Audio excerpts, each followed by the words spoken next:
अब इसमें भी दो बातें हैं। बाहर भले कितनी ही भीड़ हो, अंदर भीड़ नहीं होनी चाहिए। अंदर की भीड़ को खत्म करो। अंदर बहुत भीड़ भाड़ बन रही है, अपनी भाई तो हमें बाहर में ले जा रही है। आप अन्यथा मत लेना इस बात को। यूं तो यहाँ पे भी काफी लोग आप लोग बैठे हुए कि महाराज जी नहीं, मेरा संकेत कहीं और है। मैं इस बाहर वाली बहिर्मुखी बात नहीं कर रहा हूँ, अंतर्मुखी बात कर रहा हूँ। अंदर बहुत भीड़ भरी हुई,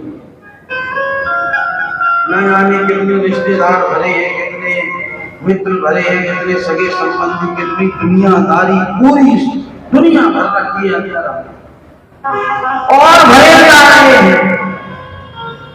ये चीज, ये भीड़ तुम्हें भाड़ के अलावा और कहीं नहीं ले जाएगी। जब तुम कथा में बैठते हो ना तो बिल्कुल अकेले हो जाते हैं, ना कोई याद नहीं आता। तुमको आ रहा है क्या? आंख बंद करके देखो, बिल्कुल खाली अकेले बैठे हो।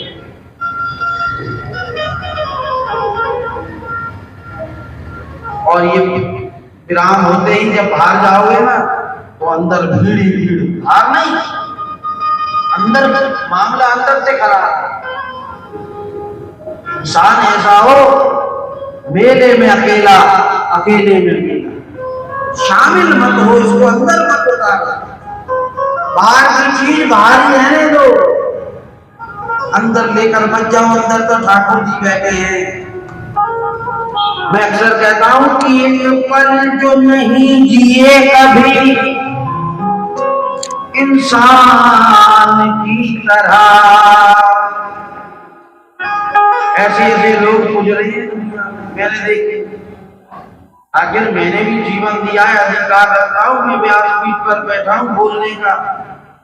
और मैंने 20 साल में कितने, आप लोगों की तो बात छोड़ो, आप तो संसारी लोग हैं, पारिवारिक लोग हैं, समाज में रहते हो, कोई बात नहीं, सब चलता है। लेकिन मैंने ऊंचे ऊंचे पदों पर बैठने वाले देखे। एक पल जो नहीं जिए कभी इंसान की तरह, वो पूज रहे हैं आजकल भगवान की तरह। मेहरबानी मीडिया खरीद लिया और रुपयों की वजह से दुनिया में छा गए हैं तूफान की तरह। टीवी खोल के देखो,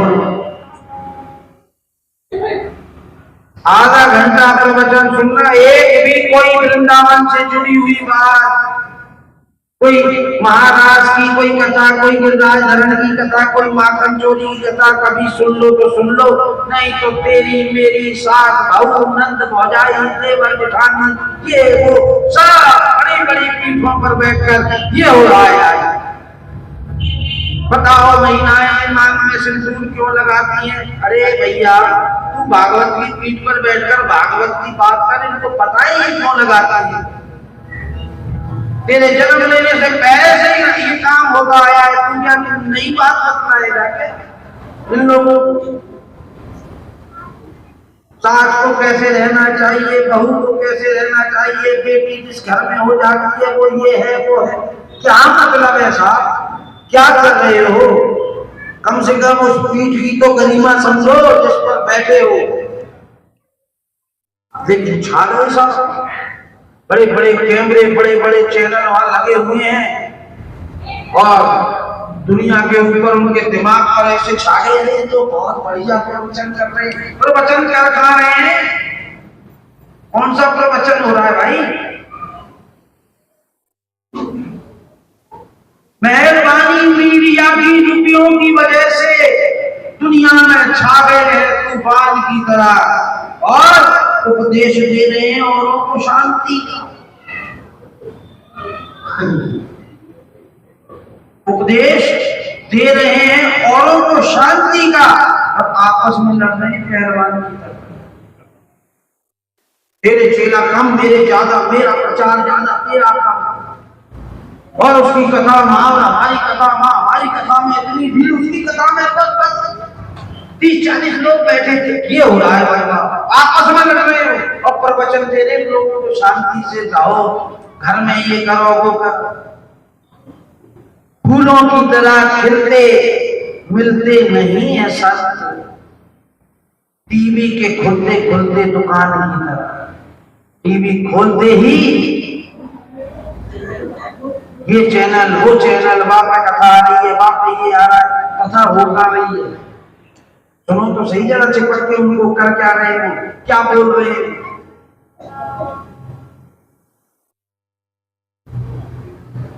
दुकानें बन गई और इत्यादि हरि को धनियों के हाथ में, साधु भी बिक रहे हैं सामान की तरह। ये विडंबना है कलयुग की। और ये बात मुझे कब याद आती है तो मैं सोचता हूँ कि भगवान हमारे ठाकुर जी तो सहजता पे रीझते हैं। आप जैसे हैं वैसे ही भगवान के पास पहुंच जाओ, कुछ बनने की जरूरत नहीं है। तो आप भगवान के लिए अनमोल हो।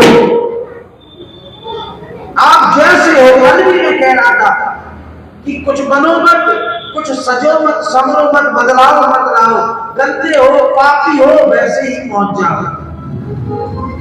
अरे कम से कम इतना ही कर देते, कोई अच्छा बुरा छोड़ो, जैसा उसने हमें दुनिया में पैदा किया था ना वैसा का वैसा ही बनकर लौटा देते उसको हम। वैसे माँ बाप ने हमको पैदा किया था निर्दोष, वैसे ही हम लौटा कर तो चले जाते, पूरे जीवन हम चाहे कुछ नहीं करते।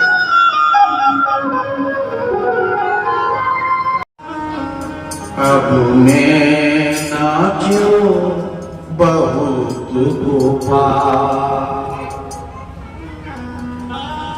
कृष्णा नाच करत घट भीतर, नाना विधि देता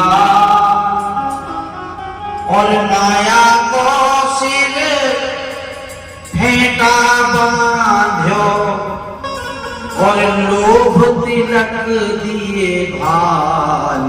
अब मैं नाचो बहुत गोपाल। जीवन भर भजन करने के बाद भी अंतिम समय में अगर कोई एक चीज अटक जाए तो पूरा जीवन का भजन हम चूक जाएंगे।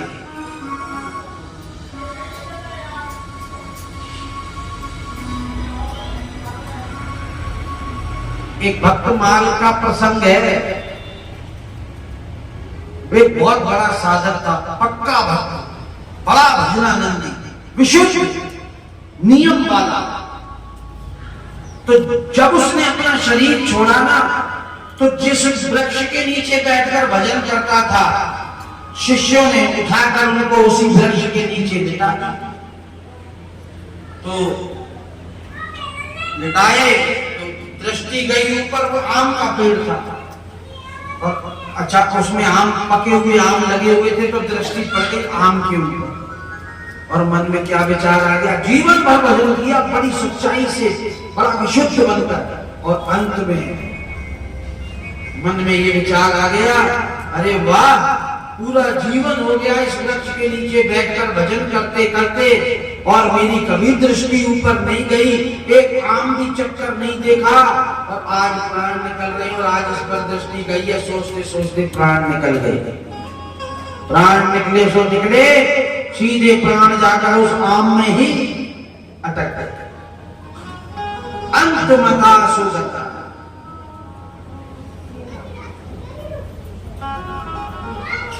फिर उनके एक शिष्य हुए जिनका नाम था खोजी जी। उन्होंने खोजा गुरु जी को कि गुरु जी की मुक्ति हुई कि नहीं हुई।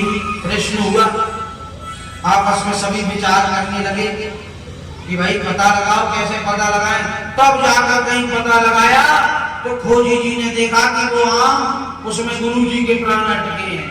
फिर उस आम को तोड़कर ठाकुर जी को भोग में रखा गया, काट कर, जब जाकर गुरु जी की मुक्ति हुई। तट पर पहुंचकर भी कई बार माया रूपी हम जैसे तरुणों को फिर उस तट से हटाकर और इस जीवन रूपी नदी के प्रवाह में दोबारा फेंक देती है। यही तो हमारे जीवन में होता है और होता है। भागवत में कथा है कि राजा भरत सब कुछ त्याग कर वन में रहते थे। इतनी तपस्या की उसने कि उसके हृदय में चतुर्भुज स्वयं नारायण उसको दर्शन दिया करते थे, लेकिन एक हिरण का बच्चा आकर जीवन भर के भजन को बर्बाद करके चला गया। मुश्किल से 15 दिन के अंदर पूरे जीवन का भजन बर्बाद कर दिया। हिरण का शरीर लेना पड़ा।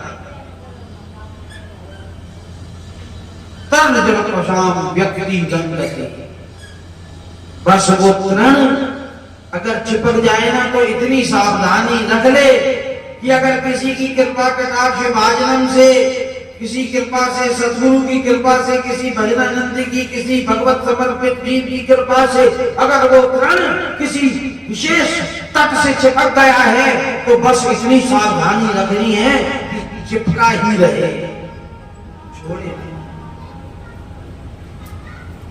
रख सकते हो। अरे भागवत रूपी तट से चिपक गया है जीवन, पता नहीं कौन से जन्मों के पुण्यों के प्रभाव से। अब ऐसा तो नहीं है कि छूट के फिर माया के रूपी उस नदी में माया ले जाएगी तुमको, जीवन रूपी उस नदी में सुख दुख हानि लाभ यश अपयश आदि में पड़ जाओगे। फिर काम क्रोध आदि लहरें तुम्हें उठाएंगी, कभी गिराएंगी, कभी डुबाएंगी। इतनी तो सावधानी रख सकते हो कि ये तृण चिपका रहे। बस अगर वो तृण इतनी सावधानी रखे लेना कि तट से चिपक जाए तो चिपका ही रहे, फिर छोड़े ना। ये भागवत जी आ गई ना ब्रह्मा मैया। अब ये भागवत जाए, इसका मतलब जानते हो आप क्या है?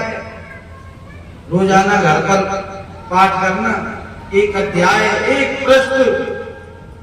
ये सिर्फ 7 दिन के लिए नहीं आई है, इसको बाहरी रूप से इस घटना को मत देखना, अपने जीवन में आंतरिक रूप से देखना।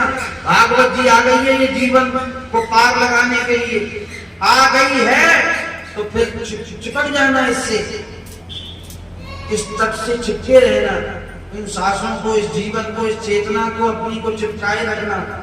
घर में प्रतिदिन एक पृष्ठ ही पढ़ना, एक श्लोक ही पढ़ना, लेकिन नियम ऐसा बनाना कि जब तक भागवत जी को स्पर्श ना करो आगे का काम ना हो। इसको कहते हैं चिपकना। इतनी सावधानी रख लेना, बस चिपके रहना, बात बन जाएगी।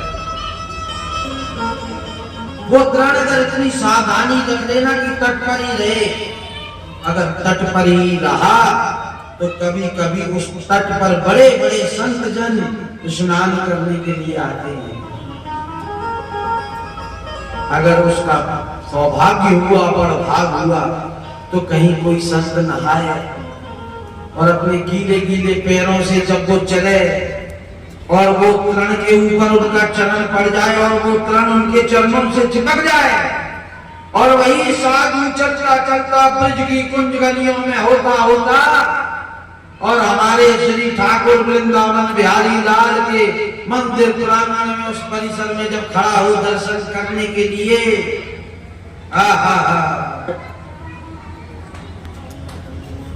तो फिर वो तृण नहीं रहेगा, वो वृंदावन की रज बन जाएगा, वो मेरे ठाकुर जी के उस प्रांगण का एक भाग बन जाएगा।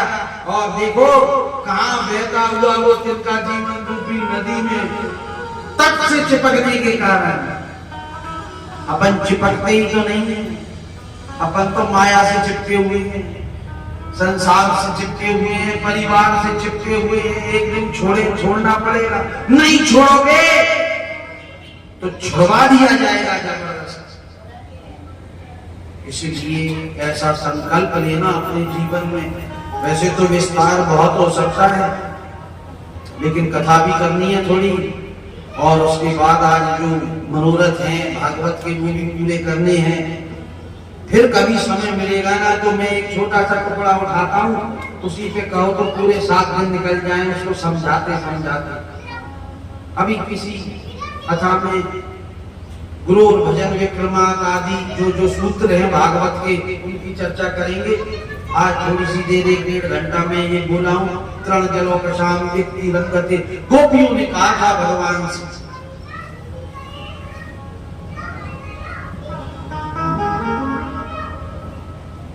यही परम सिद्धि का प्रभाव है। गुरुदेव हमें इस बात की चिंता हमारे है श्री गुरुदेव हमें इस बात की चिंता। ना खाने की, ना पीने की, ना मरने की, ना जीने की, ना खाने की, ना पीने की, ना मरने की, ना जीने की। ना खाने की, ये हो कह सकता है जिसने अपना सर्वस्व सतगुरु के चरणों में अर्पण किया। ये दोनों तरफ टांग रखने वालों के लिए नहीं है कि संसार भोग ले और सतगुरु भी बना लिया। और सतगुरु ने कही डाला, एक माला कर लिया कर, पता ही नहीं है, कीर्तन कर लिया कर, पता ही नहीं है। ऐसे शिष्यों की बात नहीं है। यहाँ पर लोग गुरुओं में तो खूब कमियां निकाल देते हैं, खुद की तरफ कभी उन्होंने देखा नहीं कि हमसे गुरु जी की एक बात भी आज तक पूरी नहीं कर पाए हम, जिसमें हमारा 1 रुपया भी नहीं लग रहा था, हमारा कल्याण था, वो भी हम नहीं कर पाए। फिर क्या उम्मीद करते हो तुम सतगुरु से कि तुम्हें वो भवसागर से पार करा देंगे? खुद को तो देख लो, तुम होना ही नहीं चाहते। तुम तो सतगुरुओं के पास भी जाकर ये नश्वर वस्तु में मांगते हो, कामनाएं करते हो, उनके पास खाएंगे। न खाने की, न पीने की, न मरने की, न जीने की। ना खाने की, ना पीने की, ना मरने की, ना जीने की। मेरे सतगुरु को देती है मेरी हर बात की चिंता, मेरे सतगुरु को रहती है मेरी हर बात की चिंता। देव तुम्हारी जय जय हो, तुम्हारी जय जय हो। गुरुदेव तुम्हारी जय जय हो, गुरुदेव तुम्हारी जय जय हो। मेरे नाथ तुम्हारी जय जय हो, मेरे नाथ तुम्हारी जय जय हो। मेरे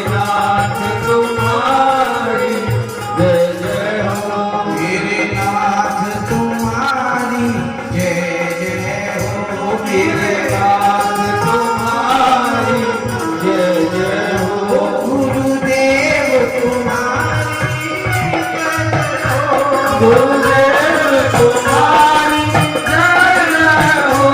गुरुदेव तुम्हारी जय जय हो, गुरुदेव तुम्हारी जय जय हो। ना खाने की, ना पीने की, ना मरने की। बोलोगे क्या? बोलोगे? सुनना जरा ढंग से, फिर बोलना।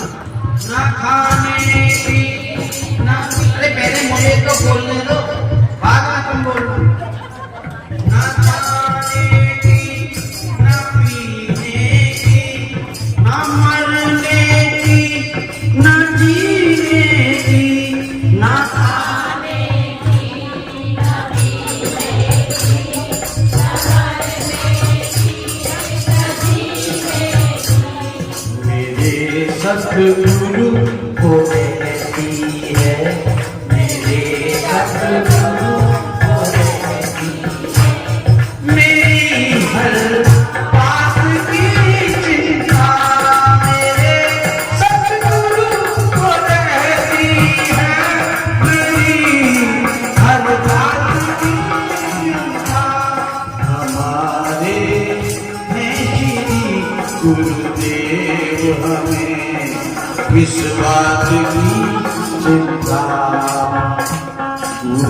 गुरुदेव तुम्हारी जय जय हो।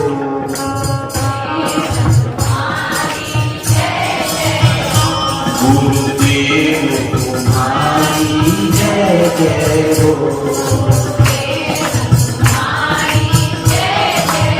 ओ मेरे नाथ तुम्हारी जय जय हो।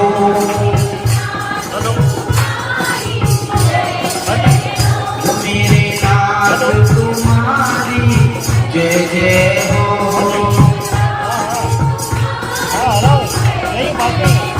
दीनानाथ तुम्हारी जय जय हो।